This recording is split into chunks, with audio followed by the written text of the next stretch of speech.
Gente, tem vários aspectos para a gente destacar. Do depoimento dessa é que exatamente eu vou fazer aqui à tarde agora, é que ela diz, olha, não teve falha de planejamento, teve falha de execução. E ela conta que o efetivo policial foi reduzido à metade, que Brasília amanheceu com 400 policiais e na hora da marcha mesmo, do quebra-quebra, eles foram reduzidos para 200. E aí perguntaram para ela por quê. Ela falou, não tenho a menor ideia, Yuripita. Não, e esse é um caso, esse é um dos pontos mais importantes de entender o que foi pensado e o que foi executado. E por que isso? Porque muita gente acaba... o que é esclarecedor desses depoimentos na CPI do Distrito Federal é por ser da Câmara Legislativa do Distrito Federal, está muito mais focado no que deveria ou deixou de ter sido feito por parte da Polícia Militar e dos seus integrantes, do que das mobilizações que foram feitas ali, do que expandir para a discussão da política nacional, do enfrentamento entre governo e oposição, entre lulistas e bolsonaristas. E por que isso é importante? Justamente para deixar cada um no seu quadrado, com perdão do trocadilho, em relação a Brasília. Cada um com a sua devida responsabilidade e reforçar que a segurança da área pública, da esplanada dos ministérios e da Praça dos Três Poderes é uma obrigação da Polícia Militar. Então, ainda que, sim, tem que ser apurado qual é o nível de eventual omissão, negligência, incompetência de integrantes do GSI e de integrantes do Batalhão da Guarda Presidencial, que eram responsáveis pela proteção do Palácio do Planalto.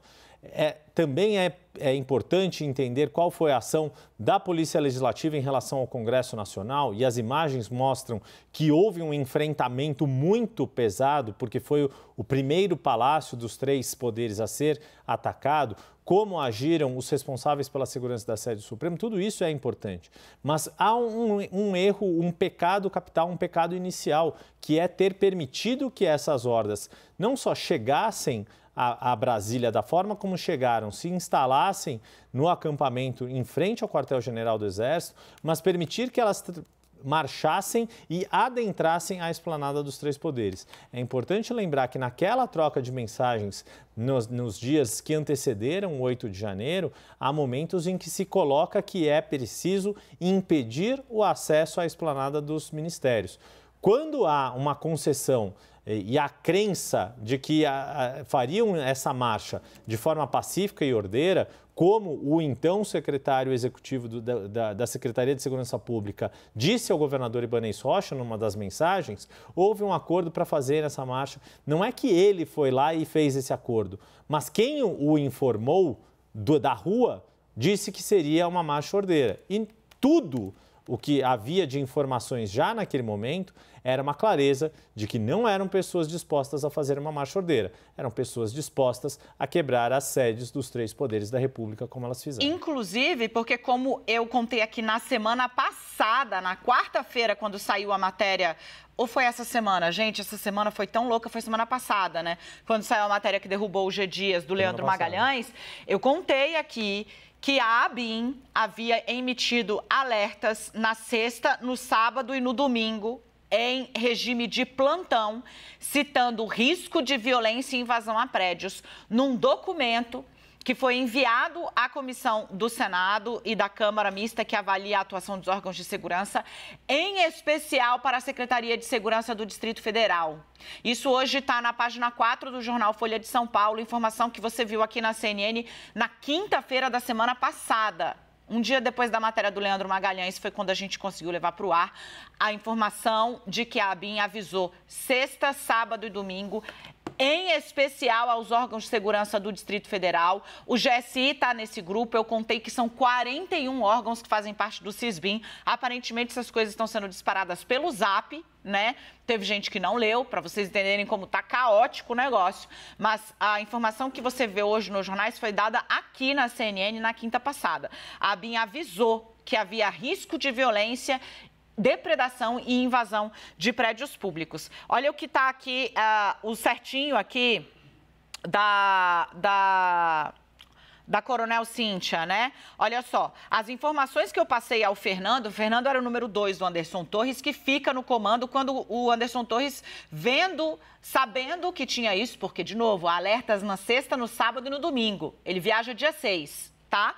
As informações que eu passei ao Fernando, o número 2 do Torres, foram às 6, às 8 e às 9 da manhã. Nesse momento, a gente tinha em torno de 20 a 25 manifestantes e cerca de 400 policiais. Porque perguntam para ela, né? Por que ela estava dizendo até então que a situação estava tranquila? Ela disse, porque estava.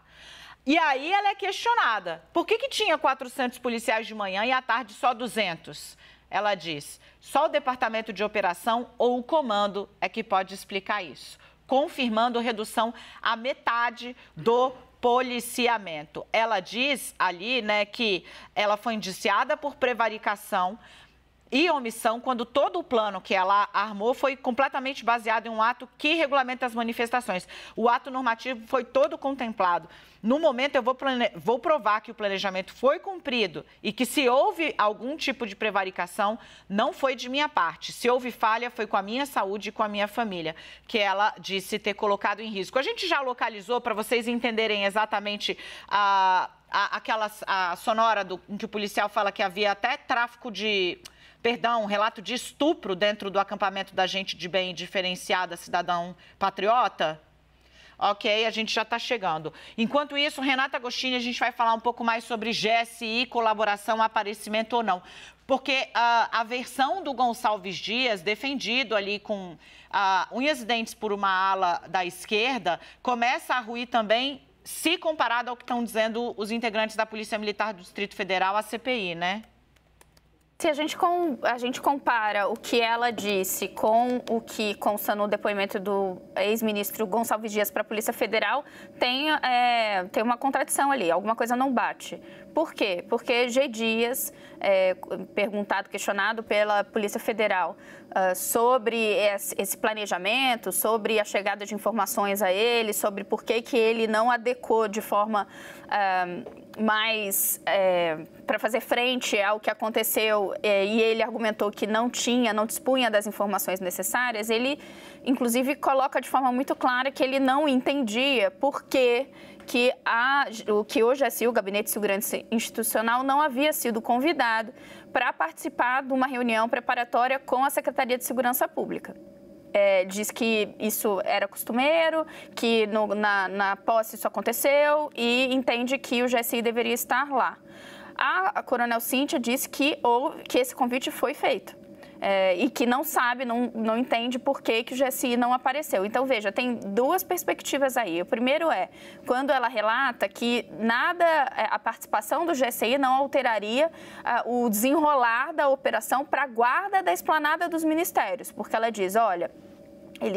os órgãos federais, eles não entram para reforçar essa segurança. Então, quem tinha que ter dado conta da correta execução do plano para salvaguardar a esplanada dos ministérios era a Secretaria de Segurança Pública. O outro aspecto para a gente olhar o que Coronel Cíntia diz para o que aconteceu dentro do Palácio do Planalto, porque o ex-ministro Gonçalves Dias, que era o comandante do GSI, que deveria fazer essa proteção, diz que não tinha informação e que a Secretaria de Segurança Pública não envolveu eles nesse diagnóstico e nesse planejamento, o que a Coronel Cíntia está dizendo que não é verdade, que o convite foi feito e que o GSI não chegou.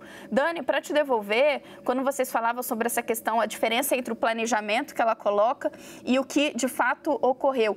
Me deu enorme angústia ver o relato dela quando ela fala das ligações que eram feitas no dia para o Departamento de Operações e ela fala, ou não respondiam, ou quando respondiam, diziam que reforço ia chegar. Eu vou pedir para o nosso equipe pegar isso também, porque aqui, ó, a não resposta, deixa eu ver aqui, respondiam... Aqui, ó, em depoimento prestado à Polícia Federal, ela é questionada, né? A senhora disse que o coronel Fábio estava preocupado com o efetivo desde a manhã do dia 8. Ou seja, havia uma preocupação de que cadê as pessoas, cadê a polícia na rua, que eu não estou vendo, né? E que ele ligava para o Departamento de Operações e ninguém respondia. Ou quando respondia, dizia que a tropa estava chegando e ela não chegava nunca. Eu pergunto, a senhora acredita que o coronel Naime ou o tenente-coronel Paulo José podem ter retardado a chegada da tropa, que eram os caras que o Torres colocou lá para fazer esse tipo de operação? Ela responde, fato que a tropa demorou a chegar e fato que o coronel Fábio solicitou por inúmeras vezes o reforço do efetivo da PM no local. Eu acredito particularmente que a tropa não conseguiu chegar a tempo porque estava de sobreaviso. O que é isso?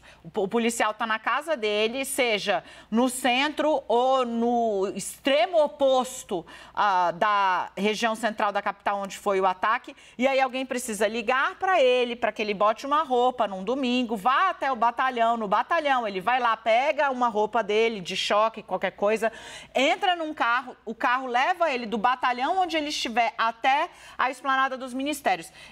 Houve um retardo na chegada e o que ela não crava é que foi deliberado, mas ela confirma que desde amanhã pediam cadê a polícia na rua e essa polícia não apareceu. A gente tem já um material para rodar? Vamos colocar, por favor. Essa é a Coronel Cíntia falando. As atribuições dos órgãos federais, eles não são postos no planejamento de ações integradas, porque o GDF ele não tem a competência de dar atribuição a órgãos federais. Então, normalmente, nós convidamos os órgãos federais para eles saberem o que está acontecendo. Então, se o senhor olhar a todos os protocolos de operações integradas, à exceção do presidente Lula, tá, da posse do presidente Lula, todos os protocolos de ações integradas de manifestação pública, as casas federais, elas só apoiam o GDF com gradil, que normalmente já estão no local. Qualquer momento, se eu passar lá, os gradis já estão lá. Então, é tipo assim, as casas federais não acrescentam muito no planejamento. Então, a ausência ou não do GSI não ia mudar nada o fato que aconteceu no dia 8 de janeiro. Leandro Rezende, volta para cá que eu quero falar ainda sobre isso. Leandro. Dani, esse depoimento da Coronel Cíntia, ela destaca, né, essa participação do GSI, porque é um depoimento que a gente precisa posicionar no tempo também, né? Um depoimento que vem depois da saída do ministro Gonçalves Dias e do debate sobre o que será do GSI daqui para frente. E ela deixa claro que o GSI foi convidado a participar, que o Gabinete de Segurança Institucional foi convidado a participar desse PAI, né, que é o Protocolo de Ações Integradas, que foi elaborado no dia 6 de janeiro, e não participou. Então, e tem essa coisa dos gradis, né? O próprio protocolo, eu tenho ele aqui, estava dando uma olhada, o protocolo, ele fala muito mais na questão dos gradis, aonde que eles deveriam estar posicionados, na altura do Ministério da Justiça, no Ministério de Relações Exteriores, ali circundando o Supremo Tribunal Federal, mas a disposição de pessoas, né, de policiais,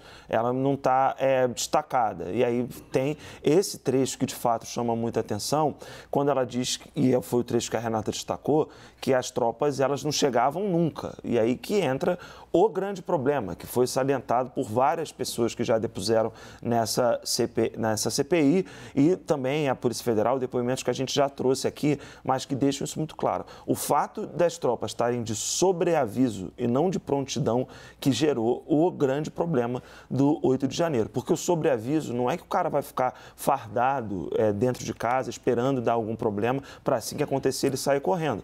Não é isso. Sobreaviso, a pessoa está vivendo sua vida. Está no domingo ali, final de semana, com a família, e aí até você responder a ligação, ver que alguém está te chamando para ir para o trabalho, responder essa ligação, se vestir, chegar lá, já está dado o problema. Por isso que se usa o colocar a tropa de prontidão, que é ficar todo mundo ali aquartelado e se acontecer um problema, como estava dado que iria acontecer, né? Todos os informes apontam para isso, os informes da própria Secretaria de Segurança Pública, na qual a Cíntia, a Coronel Cíntia, era subsecretária, deixam claro isso, de que havia um risco grande ali para o 8 de janeiro. Mesmo assim, a decisão foi de colocar a tropa de sobreaviso. Essa tropa nunca chegou, está feito o estrago. Vivemos o 8 de janeiro. Ô, Dani, só um comentário muito rápido em cima do que o Leandro está falando. O que me deu mais angústia é quando ela fala que ninguém respondia. Uma coisa já suficientemente absurda é a demora. Aparentemente esse erro grotesco de não colocar de prontidão. Agora, ninguém respondia. você não conseguia contatar alguém que, em tese, deveria estar cuidando de resolver o problema. E aí, por que eu trago isso? Porque, inclusive, há Gonçalves Dias, na PF, muito foi perguntado, teve um apagão de inteligência? Ainda estão averiguando quanto houve o apagão de inteligência, né? Dani estava detalhando aqui a coisa dos informes da Agência Brasileira de Inteligência. Então, apagão de inteligência ainda tem que ser apurado. Agora, apagão de ação, isso é um fato. O Yuri, assim que a gente está desarquivando a fala aí do coronel Naime, mas na primeira aspa ali, na primeira fala da coronel Cíntia, ela deixa claro que a PM foi chamada pelos militares, tá? Quando houve ali, por 3 vezes, para desmontar o equipamento, não, ela disse que havia ordem expressa de não tocar nas barracas, mas para coibir tráfico de drogas, venda de produtos ilegais por meio de ambulantes e também prostituição. Antes disso, o ex-comandante de operações, exatamente esse que não botou o efetivo na rua e também foi preso, o Naime, falou na CPI. Dá uma olhada no que havia no acampamento golpista, até a acusação de estupro. Dá uma olhada. Aquele acampamento lá, ele foi o centro, foi o epicentro de todos os atos que aconteceram no Distrito Federal, tanto no dia 12 quanto aconteceram no dia 8. Eu tive várias vezes naquele acampamento, como eu já falei, né, eles realmente viviam uma bolha ali dentro, eles só consumiam informações e grupos e o que era falado naquele carro de som, eles não viam o que estava acontecendo fora daquilo ali, e assim, parecia uma seita. A gente já tinha informações de tráfico de droga, de ambulante, de prostituição, tinha já esse vídeo que apareceu de denúncia de estupro. Essa fala foi no dia 16 do mês passado. Vamos voltar todo mundo para cá para fechar, Yuri Pita. Não, é importante deixar isso claro, porque um outro ponto, muita gente se coloca quais foram as autoridades que se omitiram e concorreram para o que aconteceu no dia 8 de janeiro. Se tivesse acontecido dia 8 de janeiro sem o dia 12 de dezembro, teria algum atenuante para algumas das autoridades, mas houve o dia 12 de dezembro. Estava explicando, dia 12 de dezembro foi a diplomação do Lula. Exato. E houve invasão, tentativa de invasão da Polícia Federal por parte desses mesmos acampados. E Anderson Torres, que na época era o chefe da Polícia Federal, estava num restaurante luxuoso em Brasília, permaneceu e nada disse sobre o ataque, inclusive com rojão, aos homens que ele chefiava. Para quê? Para tirar da cadeia um índio que foi preso cometendo crime dentro do acampamento. Simples assim, porque para essa seita, segundo o coronel Naime, que não tem é uma figura da qual não dá para excusar nada, porque era ele que tinha a responsabilidade de botar gente na rua, ele botou cadete, inclusive sem água, reduzido a metade o efetivo da PF. Ele é quem devia ter atendido os chamados que não foram respondidos por reforço, tá? Então não tem excusa nenhuma a esse personagem. Mas no dia 12, quando Anderson chefiava a PF, também não houve reação da PM, que ele depois passou a chefiar, e nem crítica da parte dele ou defesa da integridade física dos homens que ele chefiava naquela ocasião, quando ministro da Justiça, Yuri. Exato, esse é o ponto. Havia um ministro da Justiça e havia um futuro ministro da Justiça, e todos nós aqui estávamos, exceto Renata Agostini, que estava de licença muito merecida maternidade, estávamos todos nós aqui acompanhando os fatos à distância, ou nossos colegas em loco em Brasília, e quem tomou a frente era ainda um secretário de Segurança Pública do Distrito Federal do mandato anterior, que daria lugar a Anderson Torres, já sabia que seria substituído por Anderson Torres, e o ministro Anderson Torres não respondia pelos atos, não apareceu, não falava sobre o que estava acontecendo. Quem falava era o futuro ministro da Justiça, Flávio Dino, que tinha tido o seu nome anunciado pelo então presidente eleito Lula, mas ainda não tinha a responsabilidade nem o cargo para tomar atitudes. E mesmo assim, tomou a frente dos esclarecimentos do que estava acontecendo naquela noite de 12 de dezembro. Tudo isso para dizer que quando muitas pessoas colocam essa questão de responsabilidades,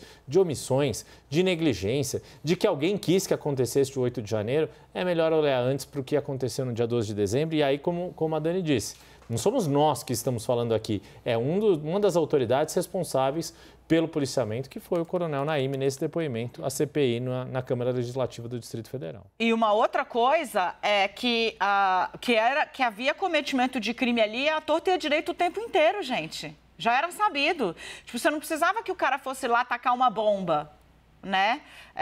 Eu achei maravilhoso que o homem que já usa tornozeleira eletrônica cortou a tornozeleira porque ele vai para a rua invadir a PF no dia 12 de dezembro e depois ele dá carona para o cara que coloca uma bomba num caminhão-tanque nas imediações do aeroporto no dia do atentado, né? Véspera de Natal ali.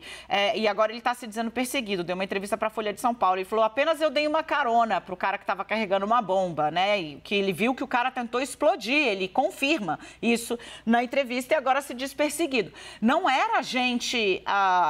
patriotas, eu tenho vergonha que eu tenho gente da minha família que ia lá dizendo que ia dar uma olhada, né, passear, mentira, ia lá para, né, coadunar com esse tipo de gente. E atenção, né, achando que estava ficando do lado de patriota, era tráfico de drogas, prostituição e até acusação de estupro. E os militares sabiam e chamavam a PM para coibir isso, mas manter lá. A gente vai dar uma olhada agora na Coronel, confirmando que realmente a PM não apareceu. Olha só. Bom, fato que a tropa realmente demorou a chegar. Fato que o Coronel Fábio solicitou por inúmeras vezes o reforço do efetivo à Polícia Militar no local. Eu acredito, particularmente, que a tropa não conseguiu chegar a tempo porque ela estava de sobreaviso. A gente vai comparar agora o que disse primeiro, né? Então vamos entender aqui, aí você vai ficar comigo por dentro de tudo, né? Ela está contando que o reforço não chegava. Foi por isso que o comandante da PM, que foi ele para a rua tentar defender o Congresso Nacional, tomou pau. Saiu com a cabeça sangrando, né? Pau mesmo, paulada. Tá? Ele foi cercado por manifestantes, pessoas de bem, cidadãos de bem, né? Bolsonaristas de bem, e tomou pau. Depois disso, eles tentam chegar a reforço. O reforço não aparece. E aí você vai entender por que precisava tanto de reforço. Porque só tinha aluno. Gente que estava em curso de formação da PM na rua. Então, eles botaram, basicamente, as crianças para serem o adulto da sala. E mais, não tinha nem água para esse pessoal. Bom, Jorge Naime, o homem que foi responsável por essa operação bizarra, colocado no cargo pelo Anderson Torres, mostra para vocês por que só tinha alunos. Ele disse até que ele estranhou. O ex-secretário Fernando Oliveira, em depoimento, disse ainda que a coronel Cíntia teria dito a ele que o efetivo empregado pela Polícia Militar do Distrito Federal seria de 600 policiais. Porém, documento encaminhado pela PMDF a esta Casa de Leis, nós estamos com o documento aqui, coronel, diz que o efetivo seria de cerca de 200 alunos do curso de formação de policiais e que o restante da tropa ficaria de sobreavisos. Eu pergunto ao senhor de quem foi a ordem para escalar esse número reduzido de policiais, acima de tudo, para escalar alunos do curso de formação sem nenhuma experiência. Deputado, para mim é complexo fazer avaliação a respeito disso, porque eu não participei desse planejamento, eu não estive próximo desse planejamento, eu não sei. Me causa estranheza, porque nós realmente empregamos os alunos nesse tipo de operação. Eu mesmo empreguei os 780 alunos na noite do dia 6 de setembro de 2021 para segurar os caminhoneiros, né? E a gente sabe que o aluno, quando ele sai da escola, ele está com sangue no olho. Mas o senhor, com tanta experiência que o senhor tem de ações exitosas, o senhor acha normal escalar 200 alunos quando estava todos nós tomamos conhecimento de que o que circulava nas redes sociais era tomada do poder, vamos tomar o poder no Brasil, 200 policiais, 200 alunos, dava conta de conter essa turma? Me causa estranheza ter usado somente os alunos. Me causa estranheza terem usado somente os alunos. Volta todo mundo para cá. É essa atuação que o Anderson Torres não consegue explicar. A polícia era a polícia dele. Eles reduzem o efetivo de 400 pela manhã, a linha do tempo de tudo que a gente mostrou aqui no CNN 360, né? Neste dia em que Anderson Torres naufraga novamente a tentativa dele de sair da cadeia e às vésperas da instalação da CPI, que os bolsonaristas queriam muito que fosse para o ar.